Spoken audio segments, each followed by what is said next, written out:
चौबाड़ी के जंगल में ले गई।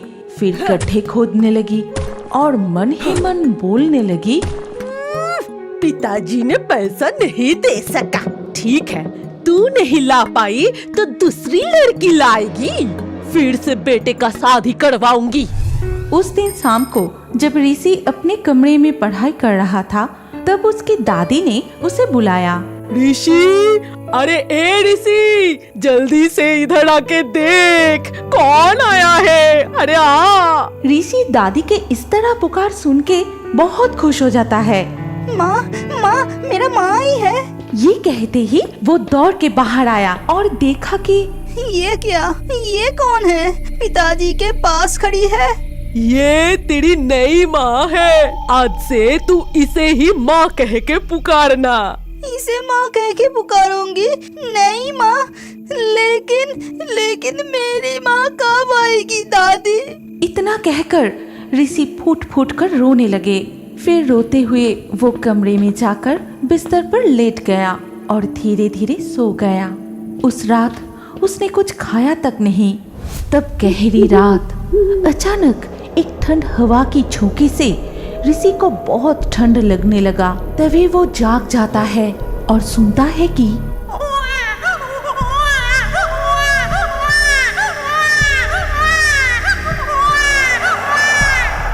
बहन, ये तो मेरी बहन रो रही है।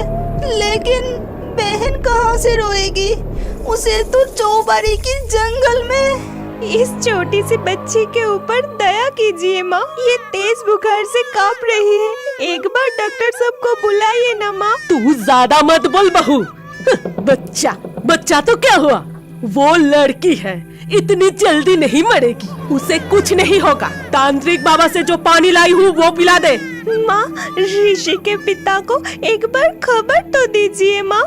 सुन, मेरा बेटा ना कमाने के लिए बाहर गया है। वो घूमने नहीं गया कि खबर देते ही आ जाएगा। तू अपनी बेटी को दूध पिला के सुला दे।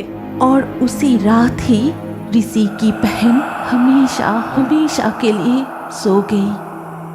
अगले दिन सुबह होते ही हाय हाय हाय, हमारा क्या सर्वनाश हो गया। अब मैं किसान को क्या जवाब दूंगी?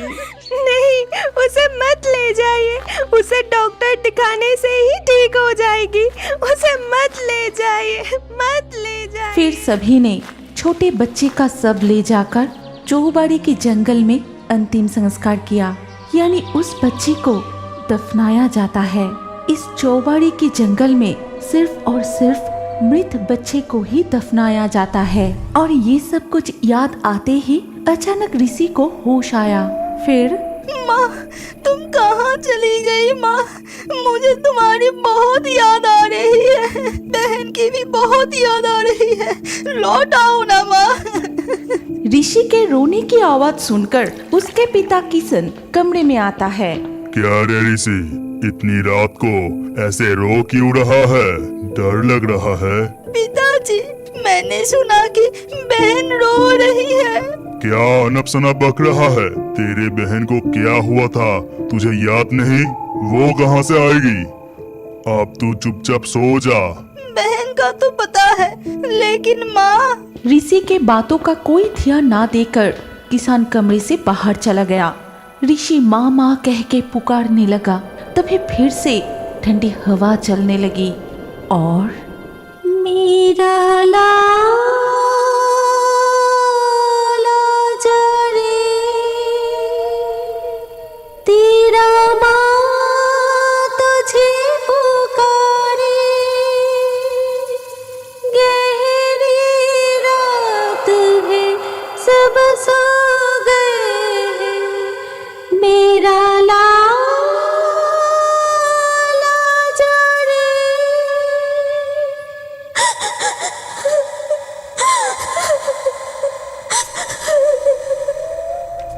ये गाना और रोने की आवाज सुनकर ऋषि दौड़ के बाहर चला गया। अगले दिन सुबह सभी लोग ऋषि को ढूंढते हुए चौबाड़ी के जंगल में पहुंचते हैं। क्या रे ऋषि, तू रात को घर छोड़ के इस जंगल में आके सो रहा था? हाँ, बहन बहन करके के दिमाग खराब हो गया है क्या? माँ, क्या करूँ? बेटी मर जाने के बाद केका की दिमागी हालत खराब हो गए और वो आज भी लपाता है। अब बेटे भी। बहुत हुआ, अब यहाँ से घर चल। माँ जी, आप दोनों चाहिए, मैं ऋषि को लेकर अभी आती हूँ। तभी श्रीमुई आगे आकर ऋषि का हाथ पकड़ते ही अचानक तेज हवा चलने लगी। जल्दी चलो ऋषि, तूफान से पेड़ की शाखाएं टूट सकती है। फिर वो घर लौट आते हैं और घर लौटते ही देखो श्रीमई, तुम्हारे पास जितने सारे गहने हैं वो सब मुझे दे दो। मेरी सारे गहने आपको देना होगा? क्यों? हमारे गांव में चोरों की कोई कमी नहीं है और तुम्हारी अभी नई शादी हुई है, इधर उधर घूमने के लिए जाओगी, तब घर में चोर घुस आए तो? लेकिन कहीं घूमने जाना तो दूर की बात। कुछ दिन बाद किशन काम के सिलसिले में दूसरे देश चला गया और उस रात को ही श्रीमुई अपने कमरे में जाके देखती है उसकी सास उसके सारे गहना पहन के। माँ, आप इस वक्त मेरे बिस्तर पर लेटी हो, अपने कमरे में नहीं जाओगी? नहीं बहू, आज मैं तुम्हारे बिस्तर पर सोऊंगी। मेरे बिस्तर पर खटमोले से भर गया है। आज से तू जमीन पर ही सोएगी। मुझे जमीन पर सोना है? हाँ, सोएगी। और ऋषि को बुला, मेरी पैर दबाएगी। वो छोटा सा बच्चा इस वक्त ना सो के आपका पैर दबाएगा? चल जाओ यहाँ से, ज्यादा मत बोल। इधर तब ऋषि के कमरे में फिर से वो ठंडी हवा बहने लगी। वो फिर से एक बच्चे का रोने की आवाज और वो गाना सुनता है। फिर वो माँ माँ कह के पुकारते हुए चौबाड़ी की जंगल की तरफ दौड़ने लगा। श्रीमुई भी उसका पीछा करने लगी। रुक जाओ ऋषि, भागो मत, गिर जाओगे। कहाँ जा रहे हो? रुको। लेकिन ऋषि बिना रुके ही सीधा चला गया। फिर श्रीमुई उसका पीछा करते हुए वहां पहुंची और देखती है ऋषि एक छोटी बच्ची को गोद में लिए चौबाड़ी की जंगल में बैठा है और एक औरत ऋषि को प्यार कर रही है। ये देख श्रीमुई सामने आते ही वो बच्ची और औरत दोनों ही अदृश्य हो गए। तुम क्यों यहाँ आई? तुम्हारे लिए ही मेरी माँ बहन सब चले गए। तुम बहुत खराब हो, तुम अच्छे नहीं हो। शांत हो जाओ ऋषि, मैं तुम्हें कोई नुकसान नहीं पहुंचाऊंगी। बताओ, तुम्हारी माँ कहाँ है? माँ इस चौबाड़ी के जंगल में ही रहती है और रात को मुझे गाना गा के पुकारती है। ये सब क्या बोल रहे हो ऋषि? तुम्हारा माँ लापता है। अब मैं ही तुम्हारी नई माँ हूँ। अब चलो यहाँ से। लगभग जबरदस्ती ही श्रीमुई ने ऋषि का हाथ पकड़ के उसे उस चौबाड़ी की जंगल से घर ले आई और अगले दिन ऋषि का दादी खाना पकाते वक्त कहने लगी, आज श्रीमई मायके गई है। आज अगर वो मायके से पैसा लेकर ना आई तो आज ही उसका आखिरी दिन होगा। उस दिन श्रीमुई ने थोड़ी देर से ही घर लौटी और घर लौटते ही अरे श्रीमई, इतनी देर क्यों हुई? पूरे पैसा तो लाई है ना? नहीं माँ जी, पिताजी ने आज भी पैसा नहीं दे सके। नहीं लाई? ठीक है, आज नहीं लाई तो कल लाना। जा, तेरे कमरे में खाना रखे हैं, जाके खा ले। फिर श्रीमुई अपने कमरे में आते ही एक अजीब सी ठंडी हवा बहने लगी और उसे सुनाई दी,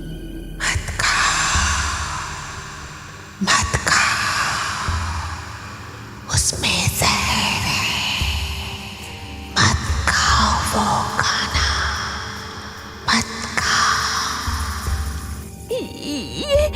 ये कौन कह रही है और कहाँ से कह रही है? खाने के लिए मना क्यों कर रही है? न जाने कहां से एक काली बिल्ली आके उसके खाना खाने लगी। श्रीमुई जैसे ही उस बिल्ली को भगाने के लिए जाती है, वो बिल्ली छटपटाते हुए मर गई। ऋषि, ऋषि, जल्दी मेरे कमरे में आओ। क्या हुआ नई माँ? मुझे बुलाया क्यों? मेरी बात ध्यान से सुनो। इसके बाद ऋषि के दादी श्रीमुई के कमरे में आके उसे परखने लगी। वो जिंदा है कि मर गई देखने लगी। मर गई, मर गई, ये भी मर गई। अब इसे भी ले जाके उस कस्तूरी के पास में ही गाड़ दूंगी। इसके बाद श्रीमुई की सास उसे चौबाड़ी की जंगल में ले गई। फिर गड्ढे खोदने लगी और मन ही मन बोलने लगी, पिताजी ने पैसा नहीं दे सका। ठीक है, तू नहीं ला पाई तो दूसरी लड़की लाएगी, फिर से बेटे का शादी करवाऊंगी। तभी अचानक से एक तेज हवा चलने लगी और इसके बाद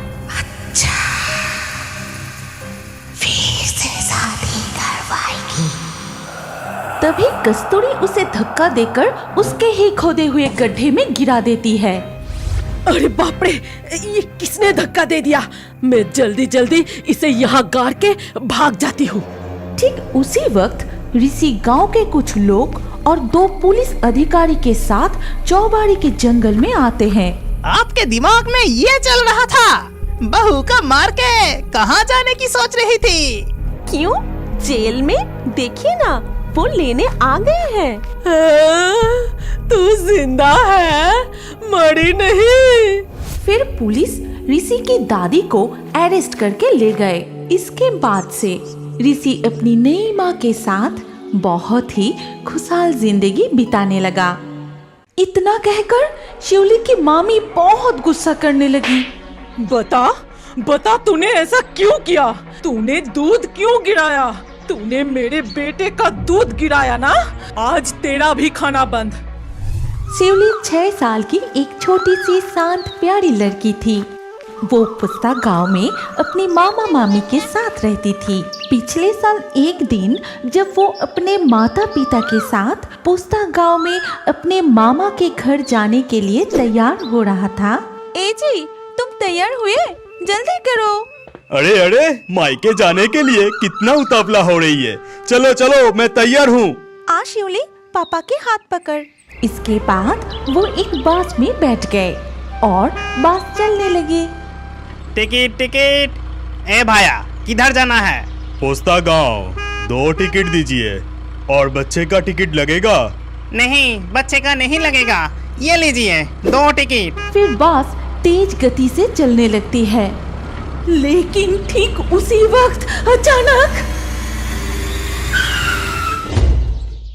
इस दुर्घटना के परिणाम स्वरूप शिवली के जीवन में सबसे बड़ी दुर्घटना घट जाती है। उसने अपनी माता पिता को खो दिया और अब अपने मामा मामी के साथ रहती है। हे शिवली, अब तक तेरी झाड़ू लगाना नहीं हुआ? जी मम्मी जी, अभी हो जाएगा। सारे कपड़े अब तक पड़े हुए हैं। जाके तालाब के पानी से धोकर ला। अरे जल्दी से काम कर। शिवली कपड़े लेकर तालाब के घाट पर गई और वहां जाके वो सारे कपड़े धोने लगी। ओहो, कितने सारे कपड़े! ये धोते धोते मैं पूरा थक गई। नहीं, मैं जल्दी से काम खत्म कर लेती हूँ, नहीं तो मामी मुझे डांटेगी। घर लौटते समय उसने एक पेड़ देखा जिसमें बहुत सारे शिवली के फूल खिले हुए थे। फिर उसने कपड़े के बाल्टी नीचे रख दी। उसे अपनी माँ के साथ बिताए हुए हर पल याद आने लगी। जिस दिन उनके घर के आंगन की शिवली के पेड़ में बहुत सारे शिवली फूल खिले थे, उसी पेड़ के नीचे दोनों बैठे थे। तभी उसकी माँ एक शिवली की हार पहना के बोली थी, तुझे पता है, ये शिवली के फूल मुझे बहुत पसंद है और इसीलिए तो तेरी नाम शिवली रखा हूँ।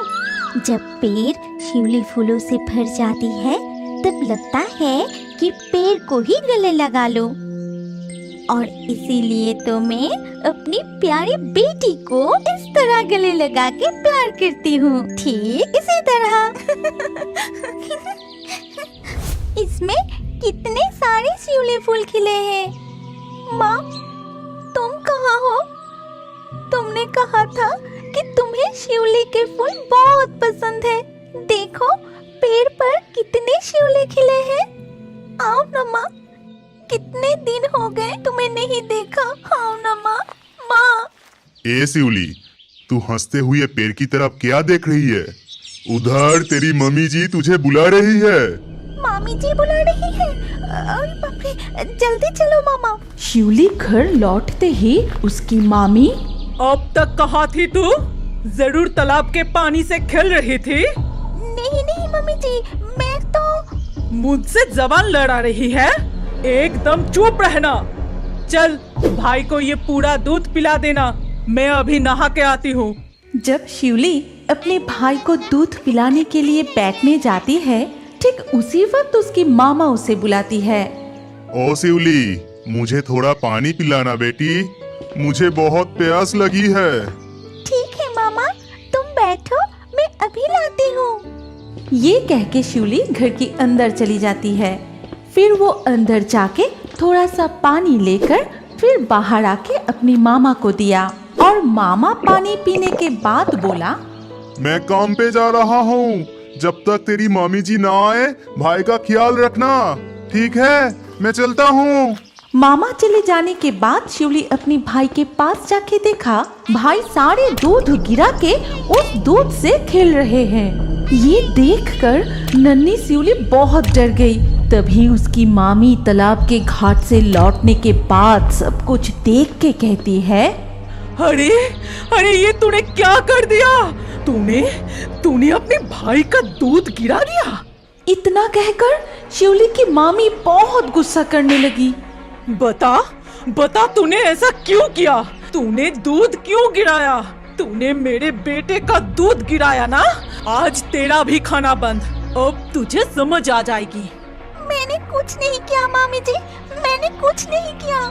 इतना कहकर शिवली की मामी उसे बहुत बहुत डांटने लगी। इतना डांट सुनने के बाद वो बहुत दुखी हो गई और उस शिवली पेड़ के नीचे जाके रोते हुए बोली, माँ, कहाँ हो माँ? मेरे पास आओ ना माँ। माँ, मुझे भी तुम्हारे पास ले चलो ना माँ। मुझे यहाँ रहने में बहुत तकलीफ हो रही है माँ। आओ ना माँ, मेरे पास आओ ना। तभी अचानक किसी ने बड़े प्यार से शिवली को बुलाने लगी और ये मीठी आवाज सुनकर शिवली बहुत उतावला हो गई।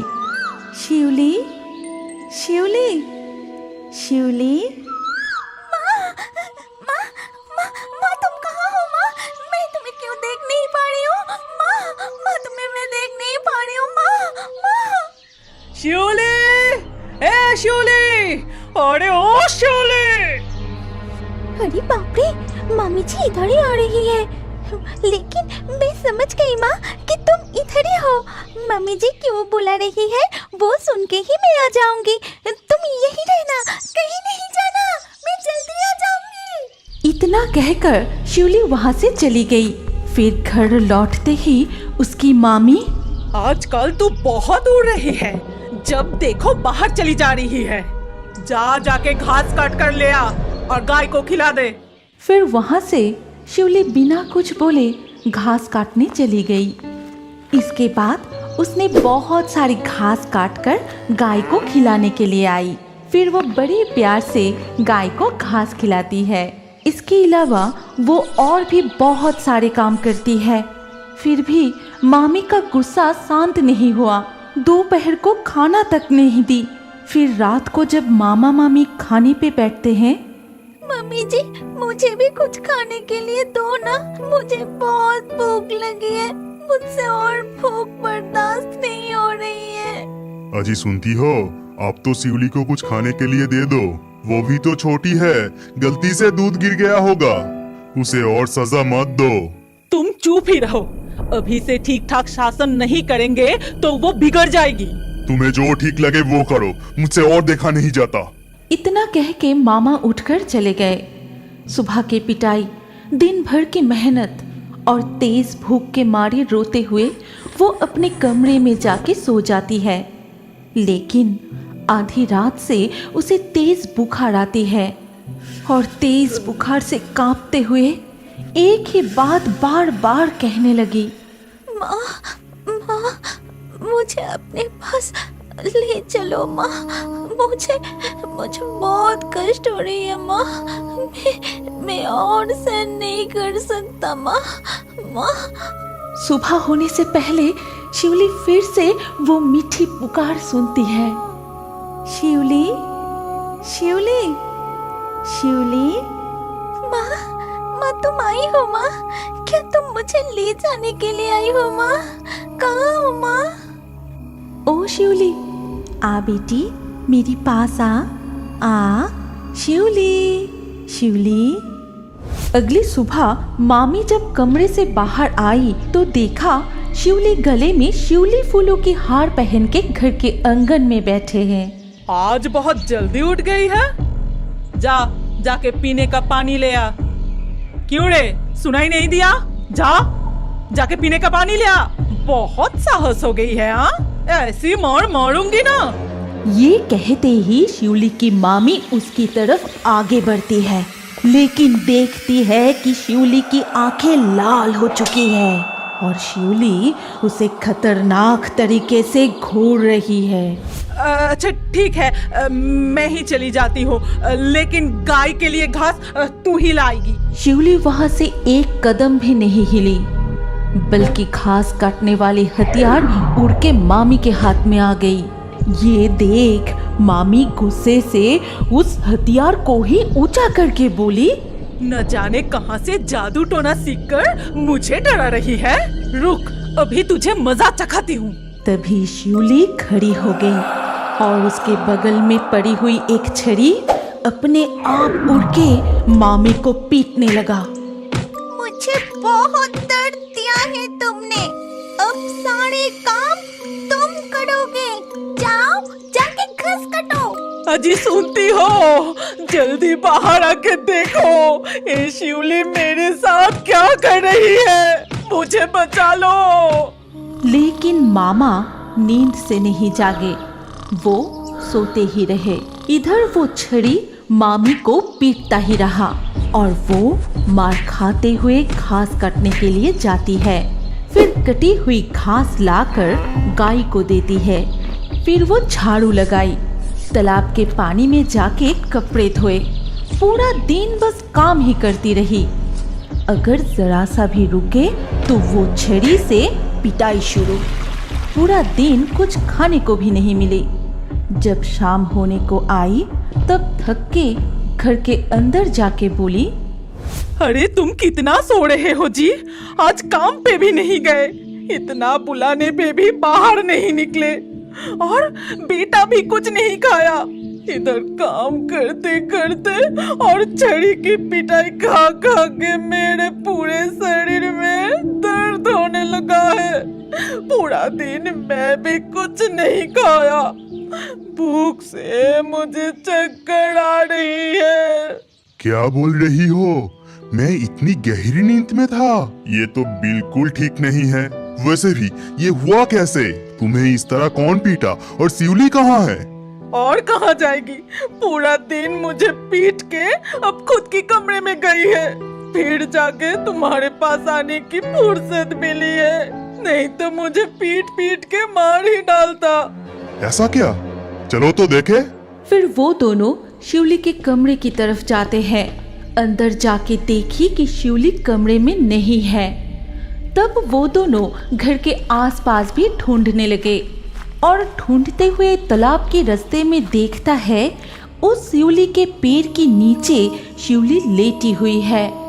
उसकी आंखें बंद है, गले में शिवली के हार, उसकी पूरे शरीर फूलों से ढकी हुई है और चेहरे पे है एक प्यारी सी मुस्कान। और ऐसी मुस्कान तब चेहरे पर आती है जब कोई किसी अपने को देखते हैं। ये क्या?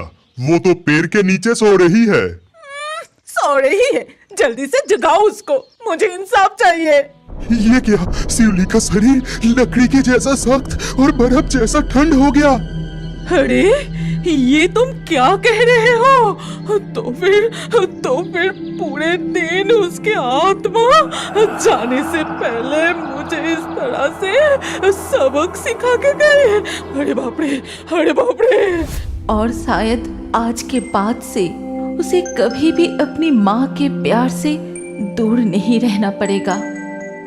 क्या आपको पता है हमारी कहानी के हिस्सा आप भी बन सकते हैं?